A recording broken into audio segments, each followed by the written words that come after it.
Hello दोस्तों, स्वागत है आपका अपने YouTube channel Awadh classes Ayodhya. मैं हूं धर्मेंद्र यादव। आज आप पढ़ लेंगे भाग 5 में संघ में उपराष्ट्रपति के बारे में। इससे पहले वाले वीडियो में जो है राष्ट्रपति के बारे में पूरा ब्यौरा बता दिए हैं, राष्ट्रपति कैसे बनता है, कौन कौन आर्टिकल है। तो राष्ट्रपति की जो बातें हैं वो अनुच्छेद 52 से 62 तक है। उसकी ट्रिक बताए हैं कि पकान कोका द्वयोदशम, मतलब पकान मतलब 52 से पद है। 53 में उसका जो है कार्यपालिका प्रधान होगा। 54 में निर्वाचन है। 55 में निर्वाचन कैसे होगा, समानुपातिक एकल संक्रमणीय पद्धति से होगा। 56 में काशी कार्यपाल बताए थे। 57 में दोबारा बन सकता है। 58 में योग्यता क्या है। 59 में किस दशा में नहीं बन पाएगा।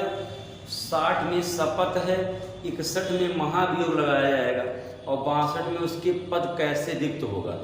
तो उम्मीद करते अगर आप इससे पहला वाला वीडियो देखेंगे तो आपको कोई भी कन्फ्यूजन नहीं होने वाला है इस संघ वाले चैप्टर में। तो आज पढ़ते हैं अनुच्छेद 63 से ट्रिक क्या है। उसरा निका चुस, तो उसरा मतलब हो जाएगा उससे अनुच्छेद 63, 64, 65, 66, 67, 68, 69। तो उससे होगा उपराष्ट्रपति का पद। 63 में कहा गया है कि देश में एक उपराष्ट्रपति होगा। 64 में कहा गया शासन वह सभापति होगा, वह राज्यसभा का सभापति होगा। और 65 में कहा गया है, ये 64 में कहा गया सभापति होगा। 65 में कहा गया है वह राज्यसभा का सभापति होगा, राज्यसभा का पदेन सभापति होगा, पदेन सभापति होगा, ये कहा गया है। 66 में निर्वाचन है। एक बात ध्यान देना, ये अनुच्छेद 65 में गलतियां बार बार होती हैं। राज्यसभा का पदेन सभा, इसका मतलब ये होता है कि राज्यसभा जो है भारत में नहीं है, वही राज्यसभा जो है वो नहीं, राज्यसभा का कोई भी पर्सनल मेंबर नहीं होता है। वही उपराष्ट्रपति जो होता है वही राज्यसभा का सबसे मेन मेंबर होता है। यानी कि उपराष्ट्रपति और राष्ट्रपति दोनों एक ही हैं, उसके दोनों के एक अध्यक्ष होता है। कौन? अब चाहे उसे मान लो कि राष्ट्रपति का, उसे चाहे मान लो उपराष्ट्रपति, चाहे मान लो राज्यसभा का सदस्य अध्यक्ष मान लो, दोनों एक के होते। इसीलिए क्वेश्चन आता है कि वह कौन सा सदन है जिसमें उसका सदस्य नहीं होता है, तो आएगा उपराष्ट्रपति, ये बन जाएगा। आगे अगला देख लेते हैं।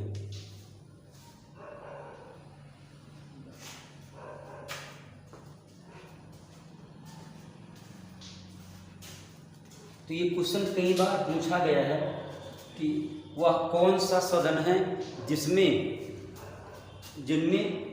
उस सदन सदस्य नहीं होता है, तो ये आएगा राज्यसभा का। ठीक है, राज्यसभा का पदेन सभापति होता है उपराष्ट्रपति। राज्यसभा का कोई भी अध्यक्ष नहीं है, व्यक्तिगत रूप से कोई अलग नहीं है। यही उपराष्ट्रपति जो होता है, यही उपराष्ट्रपति भी होता है, यही राज्यसभा का सभापति भी होता है। बस तो हो गया, 65 हो गया। ये 66 में निर्वाचन, इसके निर्वाचन में संसद की ओर भाग लेती है। बस संसद मतलब लोकसभा प्लस राज्यसभा के सभी ऑल मेंबर, सभी सदस्य भाग लेते हैं। मतलब कहने मतलब ये है निर्वाचित भी, मनोनीत भी और आम इंडियन जितने मेंबर होते हैं संसद में सब इसमें भाग लेते हैं। राज्यसभा निर्वाचन में उपराष्ट्रपति उसमें निर्वाचन में, लेकिन राष्ट्रपति के निर्वाचन में केवल लोकसभा, राज्यसभा, राज्य विधानसभा के निर्वाचित जो होते हैं, निर्वाचित जिनको जनता सीधे चुनती है वो होते हैं, प्लस दिल्ली पुडुचेरी के विधानसभा के निर्वाचित सदस्य होते हैं।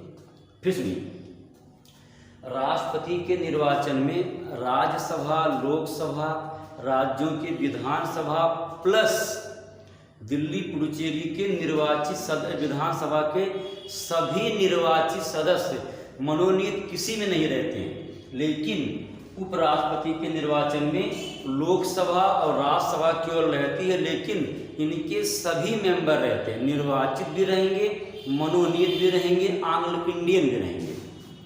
67 में कार्यकाल दिया गया, कार्यकाल इनका 5 वर्ष होता है। डेट जिस दिन ये इनका शपथ लेने के उसी दिन से शुरू हो जाएगा और 5 साल रहेगा। 68 में इनका चुनाव जो होता है, इनका चुनाव जो होगा वो एकल संक्रमणीय पद्धति से होता है, इनका भी होता है, एकल संक्रमणीय पद्धति से इनका चुनाव होता है। और 59 में जो है 69 में शपथ है, 68 में एकल संक्रमणीय पद्धति से इनका चुनाव होता है, संक्रमणीय पद्धति। शपथ, ये शपथ कहाँ लेते हैं? राष्ट्रपति के सामने ये शपथ लेते हैं। तो ये 69 तक हो गया। ध्यान दीजिएगा 70 की बात कर लेते हैं। तो 70 में क्या कहा गया है? देखिए 70 में जो बताया गया है वो राज्यसभा के बारे में बताया गया, पूरी राज्यसभा में, ठीक है। जो इसके राज्यसभा सदस्य होते हैं वो कहाँ से आएंगे? वो राज्यसभा मतलब राष्ट्र उपराष्ट्रपति के जो सदस्य होते हैं वो राज्यसभा से आते हैं, ठीक है। मतलब राज्यसभा के कोई सदस्य होते हैं वो 70 में आते हैं। 71 में ये कहा गया है कि राष्ट्रपति या उपराष्ट्रपति संबंधी निर्वाचन संबंधी कोई वाद विवाद होता है तो इसका निर्णय सीधा सुप्रीम कोर्ट करेगा।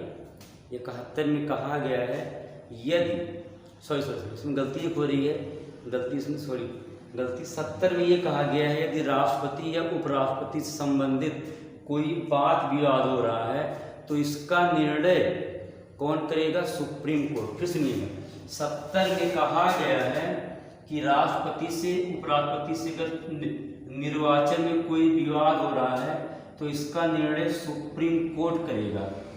सुप्रीम कोर्ट, सर्वोच्च न्यायालय इसका निर्णय करेगा कि सही कि गलत है।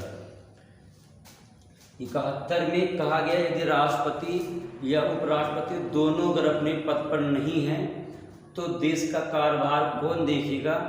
तो भारत का मुख्य न्यायाधीश देखेगा या सर्वोच्च न्यायालय का मुख्य न्यायाधीश देखेगा। अगर वो भी उपस्थित नहीं है तो सर्वोच्च न्यायालय का जो सबसे बुजुर्ग, सबसे वरिष्ठ न्यायाधीश होगा वो इसको देखेगा। सर्वोच्च न्यायालय में संख्या 34 है। 34 में 33 आल होते हैं, एक होता है मेन। अगर मेन नहीं है तो जो 33 बच रहे हैं उनमें से जो सबसे बुजुर्ग होगा वो देखिएगा राष्ट्रपति का पद। 72 में राष्ट्रपति द्वारा क्षमादान दिया गया है कि अगर किसी व्यक्ति को फांसी हो गई हो तो राष्ट्रपति चाहे उस फांसी की उम्र को, फांसी सजा को उम्र कैद में कर सकता है, उसकी सजा को कम कर सकता है, ये कहा गया है, ठीक है। और 73 में कोई विशेष बातें नहीं कही गई है, ठीक है, इसको नहीं बता रहे हैं।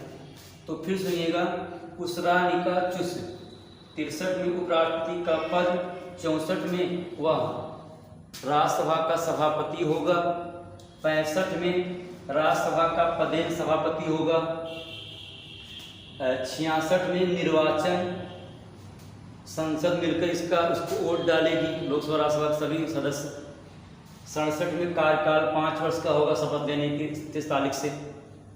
68 में चुनाव एकल संक्रमणीय पद्धति से होता है। 69 में शपथ लेता है ये भारत के राष्ट्रपति के सामने। 70 में कहा गया है राष्ट्रपति और उपराष्ट्रपति से संबंधित कोई वाद विवाद होता है तो इसका फैसला सुप्रीम कोर्ट करेगा, इसके अलावा कोई नहीं कर पाएगा।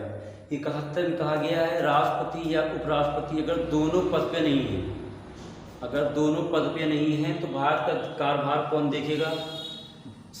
भारत का मुख्य न्यायाधीश। सर्वोच्च न्यायालय में कुल 34 न्यायाधीश होते हैं।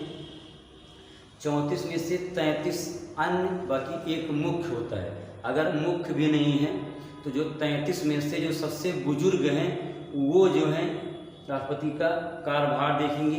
उनको वेतन वही मिलेगा जो राष्ट्रपति को मिलता है, 5 लाख रुपये वही मिलेगा। 72 में राष्ट्रपति द्वारा क्षमादान कही गई है। अगर किसी को मृत्यु दंड दिया गया है, फांसी हो गई है, तो राष्ट्रपति चाहे तो उसकी सज़ा को कम करके उसे उम्र कैद में या और कोई सज़ा उसे दिलवा सकता है, ये कहा गया।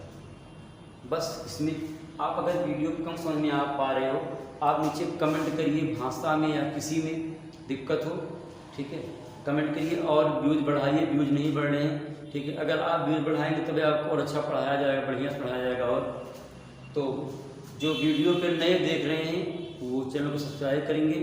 धन्यवाद, बहुत अच्छा आपने वीडियो देखा है, ठीक है, वीडियो पूरा देखिए तभी आपको लाभ मिलेगा इससे। तो आज इतना ही, आगे जो है मंत्री परिषद पढ़ना है वो अगले वीडियो में आपको बता देंगे। आज इतना ही, धन्यवाद, जय हिंद।